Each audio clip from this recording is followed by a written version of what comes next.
Hi hello welcome to KR TV. ప్రస్తుతం తెలంగాణలో real estate డమాలంది. ఎందుకు, దీనికి గల కారణాలు ఏంటి అనేది అందరూ విశ్లేషించే పనిలో ఉన్నారు. తెలంగాణకు సంబంధించి ఇన్ఫ్లేషన్ 0.55%, ప్రతి స్టేట్లో 3.5, 4, 5, 6, బాంబే లాంటి స్టేట్స్లో అయితే 8 కూడా ఉంది. సో ఇదే పరిస్థితుల్లో తెలంగాణలో ఇన్ఫ్లేషన్ 0.55%కి పడిపోయింది. తెలంగాణలో రెవెన్యూకి సంబంధించి రియల్ ఎస్టేట్ వ్యవస్థ కావచ్చు, కన్స్ట్రక్షన్ వ్యవస్థ కావచ్చు, మొత్తం కొలాప్స్ అయిపోయిన పరిస్థితి.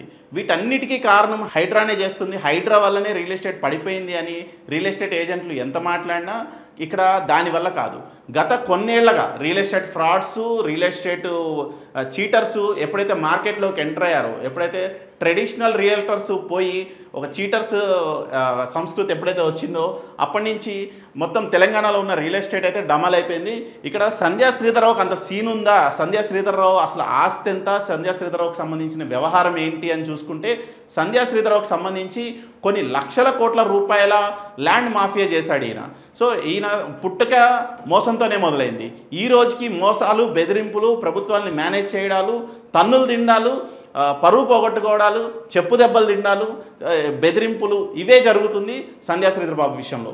సో డబ్బు ఉంటే ఏదైనా జరగచ్చు, ఏదైనా చెయ్యొచ్చు అని ప్రత్యక్ష ఉదాహరణ ఎవరైనా ఉన్నారంటే సంధ్యా శ్రీధర్ బాబు. ఈయన మొత్తం రియల్ మాఫియా నడిపిస్తున్నాడు తెలంగాణ స్టేట్లో. సో తెలంగాణ స్టేట్ కన్నా ముఖ్యంగా 3 కమిషనరేట్ పరిధుల్లో, సైబరాబాద్ కావచ్చు, హైదరాబాద్ కమిషనరేట్ కావచ్చు, లేదంటే అటు రాచకొండ కమిషనరేట్ కావచ్చు, 3 కమిషనరేట్లకు సంబంధించి ఈయనకి మీద కొన్ని వందల కేసులు ఉన్నాయి. సేమ్ టైం సివిల్ కోర్టుల్లో కొన్ని వందల కేసులు పెండింగ్లో ఉన్నాయి.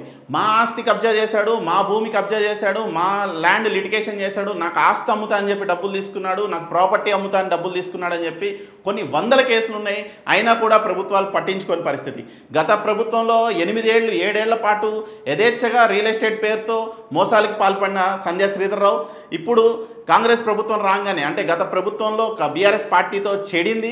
సో చెడిన తర్వాత నన్ను ఫోన్ ట్యాపింగ్ చేస్తున్నారని చెప్పి ఈ ప్రభుత్వం ఏర్పడంగానే రేవంత్ రెడ్డిని కలవడము, నాకు రేవంత్ రెడ్డి అత్యంత సన్నిహితుడు, నా సూట్ కేసుల వల్లే రేవంత్ రెడ్డి గెలిచాడు, సీఎంగా నేనే చేశాను అని చెప్పుకు తిరుగుతూ, సేమ్ టైం ఇదే రియల్ ఫ్రాడ్స్కి పాల్పడుతూ రేవంత్ రెడ్డి అడ్డం పెట్టుకొని సంధ్యా శ్రీధర్రావు చాలా అక్రమాలకు పాల్పడుతున్నారు. ఇదే క్రమంలో గచ్చిబౌలి పోలీస్ స్టేషన్ ఎదురుగుండా ఉన్న ల్యాండ్కి సంబంధించి కూడా చాలా అవకతవకలు ఉన్నాయి. దాంట్లో ఆ వెంచర్ లేఅవుట్ మొత్తాన్ని కబ్జా పెట్టి దాంట్లో ఉన్న ల్యాండ్ ఓనర్స్ అందరినీ భయపెడుతున్నారని చెప్పేసి రీసెంట్ టైమ్స్లో గొడవలు జరుగుతున్నాయి. సో ఇది ఈ రోజు బయటపడింది. ఇది ఈ నెల, అది కిందటి నెల ఇంకొక స్టోరీ, అంతకు ముందర నెల ఇంకొక స్టోరీ. సో ఆయన కట్టిన కన్స్ట్రక్షన్స్ అన్నీ ఇల్లీగల్ అని కోర్టుల్లో కేసులు నడుస్తున్నాయి. ఆయన అక్రమంగా ఆస్తులు అమ్మాడు, అక్రమంగా తెలియని అంటే వేరే వాళ్ళకి సంబంధించిన ఆస్తులు కూడా మా పేరు మీద అమ్మేశాడు, లేదంటే డబ్బులు తీసుకొని సేల్ డీడ్ రాశాడు, కానీ రిజిస్ట్రేషన్ చేసి రెవెన్యూ రికార్డ్స్లోకి మాకు ట్రాన్స్ఫర్ చేయట్లేదని చెప్పి రకరకాలు రెవెన్యూలో ఉండాల్సిన లొసుగులన్నింటినీ వాడుకొని ఎక్కడికక్కడ లక్షల కోట్ల రూపాయల స్కామ్ చేశారు. మనం చూసుకుంటే సాహితీకి సంబంధించి 1500 కోట్ల స్కామే జరిగింది. తర్వాత కొన్ని కంపెనీస్కి సంబంధించి, రియల్ కంపెనీస్కి సంబంధించి 100 కోట్ల స్కాములు జరిగితే, సంధ్యా శ్రీధర్రావుకి సంబంధించి 1,00,000 కోట్ల పైబడిన స్కామ్. సో ఈయన 1,00,000 కోట్లు ఎక్కడి నుంచి స్కామ్ చేశాడా అంటే కెనడా నుంచి అవ్వచ్చు, యుఎస్ నుంచి అవ్వచ్చు, ఆస్ట్రేలియా నుంచి అవ్వచ్చు, దుబాయ్ నుంచి అవ్వచ్చు, ఎన్ఆర్ఐలు ఎవరైతే ఉన్నారో వాళ్ళు తెలంగాణలో ఇన్వెస్ట్ చేద్దామంటే ఫస్ట్ ప్రైమ్ లొకాలిటీస్లో ప్రీమియం ప్రాపర్టీస్ అమ్మేది సంధ్యా శ్రీధర్రావే. ఎందుకంటే ఆ ల్యాండ్ని గత ప్రభుత్వ పెద్దల అండదండలతో దక్కించుకొని వాటిలో పెద్ద పెద్ద కన్స్ట్రక్షన్స్ చేసి, వాటిలో కోర్టు కేసులున్నా, ఈడీ కేసులున్నా, సిబిఐ వేరే రకరకాల కేసెస్ ఉన్నా కూడా వాటిని అన్నింటినీ మేనేజ్ చేసుకుంటూ, వ్యవస్థల్ని మేనేజ్ చేసుకుంటూ వాటన్నిటినీ ఎన్ఆర్ఐస్కి అంటగట్టిన పరిస్థితి. వాళ్ళందరూ కోర్టుల చుట్టూ తిరుగుతున్నారు. అసలు హైదరాబాద్లో ఇన్వెస్ట్మెంట్ చేయడమే ఒక దండగా అనే పరిస్థితుల్లోకి వచ్చేసారు. సో ఇక్కడ రియల్ ఎస్టేట్ విషయం పక్కన పెడితే ఈయన నేర చరిత్ర గురించి చూసుకుందాం ఒకసారి. ఈయన నేర చరిత్రకు సంబంధించి చూస్తే ఈయన జీవితంలో జరిగిన ఒక అతిపెద్ద దరిద్రం ఏంటంటే, ఒక 100 కిలోలు ఉండే బౌన్సర్ వచ్చి ఈయన పైన రేప్ కేసు పెట్టాడు. నన్ను రేప్ చేయడానికి ప్రయత్నించాడు సంధ్యా శ్రీధర్రావు, నన్ను రేప్ చేయడానికి, అంటే ఒక మగ వ్యక్తి ఇంకో మగ వ్యక్తిని రేప్ చేయడానికి ప్రయత్నించాడు. అంటే ఈయన కల్చర్ ఎలాంటిది, ఈయన నేచర్ ఎలాంటిది, ఈయన ఎంతటి దారుణమైన పరిస్థితుల్లో ఉన్నాడు అనేది చూడొచ్చు. సో ఇక్కడ ఎఫ్ఐఆర్ నెంబర్స్ ఉన్నాయి, సీరియల్ వారీగా చూసుకున్నాం. దగ్గర 40-50 కేసెస్ ఉన్నాయి. మనకి కేఆర్ టీవీకి అందుబాటులో ఉన్నంత వరకు ఎఫ్ఐఆర్ నెంబర్స్ చూసుకుంటే మేము స్క్రీన్ పైన డిస్ప్లే చేస్తాము. 119/2014 భానోద్ జానయ్య, సో మొబైల్ నెంబర్తో సహా పోలీస్ స్టేషన్లో 427, 447, 506 ఐపీసీది. తర్వాత రాయదుర్గం పిఎస్లో ఉంది. అది ఎప్పుడు 2024, 23, 22, 21 ఇట్లా సంవత్సరాల వారీగా 2018 నుంచి ఈయన పైన ఉన్న కేసులు చిట్టా ఇది. సో దీంట్లో బాధితులు వాళ్ళు పెట్టిన పోలీస్ స్టేషన్ల కంప్లైంట్లు. సో మాదాపూర్, రాయదుర్గం, గచ్చిబౌలి, జూబ్లీహిల్స్, రాజేంద్ర నగర్, గచ్చిబౌలి, కూకట్పల్లి, హైదరాబాద్, గచ్చిబౌలి, సనత్ నగర్, గచ్చిబౌలి, రాయదుర్గం, గచ్చిబౌలి, మియాపూర్, గచ్చిబౌలి, రాయదుర్గం, నార్సింగి, కంప్లీట్గా సిటీలో ఉన్న 3 కమిషనరేట్లకు సంబంధించిన అన్ని పోలీస్ స్టేషన్స్లో ఈయన పైన కేసులు ఉన్న పరిస్థితి. సో అసలు ఈయన ఎవరు ఏమీ చేయలేని అంత పరిస్థితుల్లో ప్రభుత్వాలు ఉన్నాయా అంటే సిసిఎస్లో కూడా కేసులేని, సిసిఎస్లో కేసులేని, జూబ్లీహిల్స్, గచ్చిబౌలి, సిసిఎస్, జూబ్లీహిల్స్, మలక్పేట్. సో కంప్లీట్గా 3 కార్పొరేషన్లు అంటే 3 కమిషనరేట్లని కవర్ చేసిన ఒక అతిపెద్ద చీటర్ అనమాట తెలంగాణలో. రియల్ ఎస్టేట్ మాఫియాకి సంబంధించిన ఒక అతిపెద్ద క్రిమినల్. సో ఈ క్రిమినల్ని ఎవరు కాపాడుతున్నారు అంటే ప్రభుత్వాలే కాపాడుతున్నాయి. సో గత ప్రభుత్వాలు కాపాడుతూ వచ్చినాయి. అక్రమంగా కొన్ని వేల కోట్ల ఆస్తులు సంపాదించాడు. ఆ తర్వాత చాలామంది నిరుపేదల ఆస్తులను కూడా దోచుకున్న పరిస్థితి. సో వాళ్ళు నోరెత్తకుండా వాళ్ళకేదో 100 రూపాయల ఆస్తిని 10 రూపాయలు పడేసి తెచ్చుకున్న పరిస్థితి. దాని తర్వాత నిన్న రీసెంట్ టైమ్స్లో నీ పైన క్షుద్ర పూజలు చేపిస్తున్న మాగంటి గోపీనాథ్ని నేనే చంపించాను పూజలు చేయించి, సో నీ గతి కూడా అదే, నిన్ను కూడా నేను చంపిస్తాను అని చెప్పేసి ఆయన ఆడియో రికార్డ్ ఒకటి బయటపడింది. సేమ్ టైం బాధితులైతే కొన్ని వందల మంది మీడియా ఛానల్స్ అప్రోచ్ అవుతున్నారు, పోలీస్ స్టేషన్ అప్రోచ్ అవుతున్నారు. కానీ ఎలాంటి యాక్షన్ సంజయ్ శ్రీధర్రావు పైన లేని పరిస్థితి.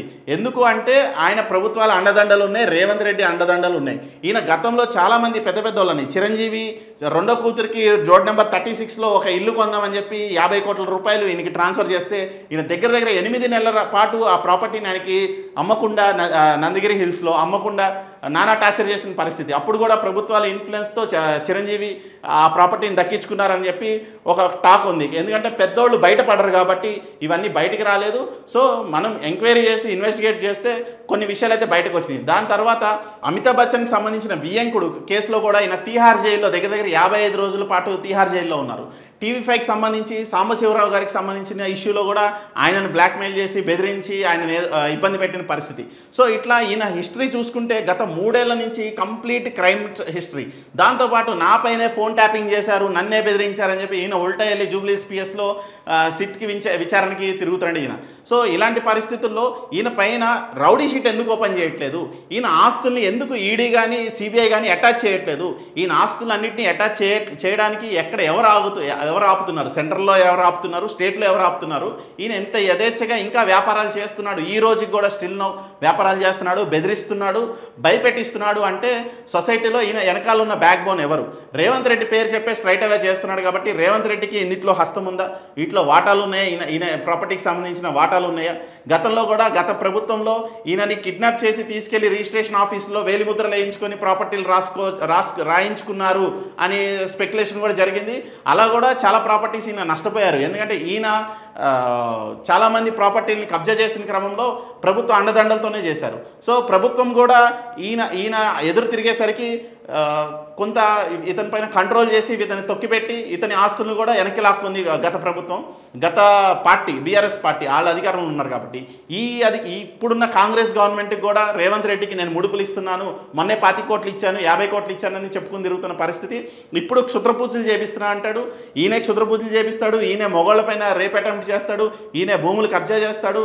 గచ్చిబౌలి పోలీస్ స్టేషన్ ఎదురుగుండా 100 అడుగుల దూరంలో మర్డర్ అటెంప్ట్ జరిగింది. అది కూడా సినిమా ఆర్టిస్ట్ పైన మర్డర్ అటెంప్ట్ జరిగింది. 3 అడుగుల కత్తి తీసుకుని వచ్చి వెపన్ తీసుకుని వచ్చి నరకడానికి ప్రయత్నించబోతే ఆవిడ తప్పించుకొని బయటపడి మీడియా చుట్టూ తిరుగుతుంది, నన్ను కాపాడండి, నా వెనకాల సంజయ్ శ్రీధర్రావు పడుతున్నాడు, నన్ను చంపే ప్రయత్నం చేస్తున్నాడు, నా భూమిని కాపాడండి అని. సో ఇదంతా నెగిటివ్ ప్రాపగండా కదా.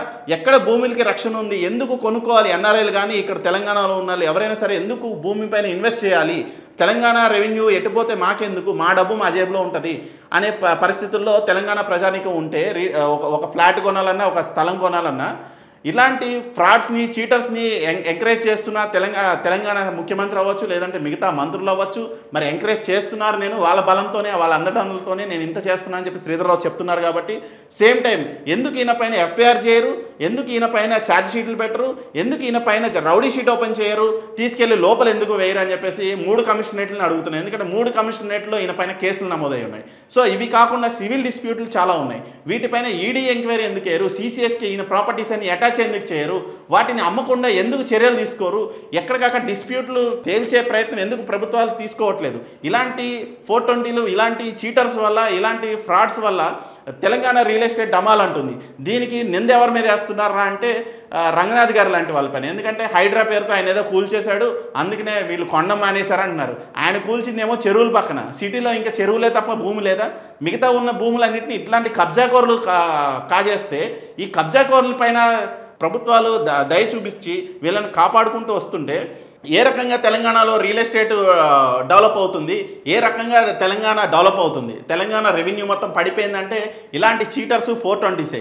మేము యూట్యూబ్ ఛానల్స్లో కావచ్చు, మెయిన్ స్ట్రీమ్ ఛానల్స్లో కావచ్చు కొన్ని వందల మంది మొత్తుకుంటున్నారు రేవంత్ రెడ్డి గారికి ఇంకా అర్థం కాకపోతే ఆయన ఇదిని ఆయనే చెడగొట్టుకున్నట్టు, ఆయన పేరు ఆయనే చెడగొట్టుకున్నట్టు.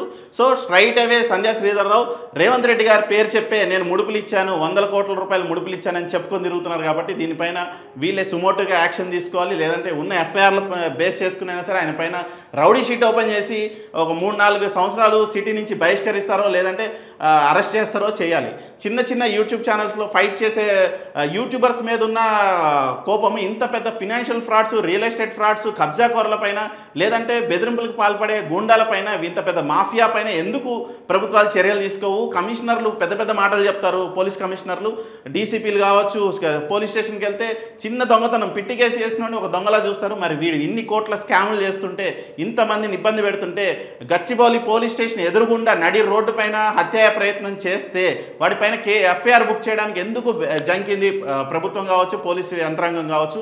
దీనిపైన డీజీపీ ఫోకస్ పెట్టాలి.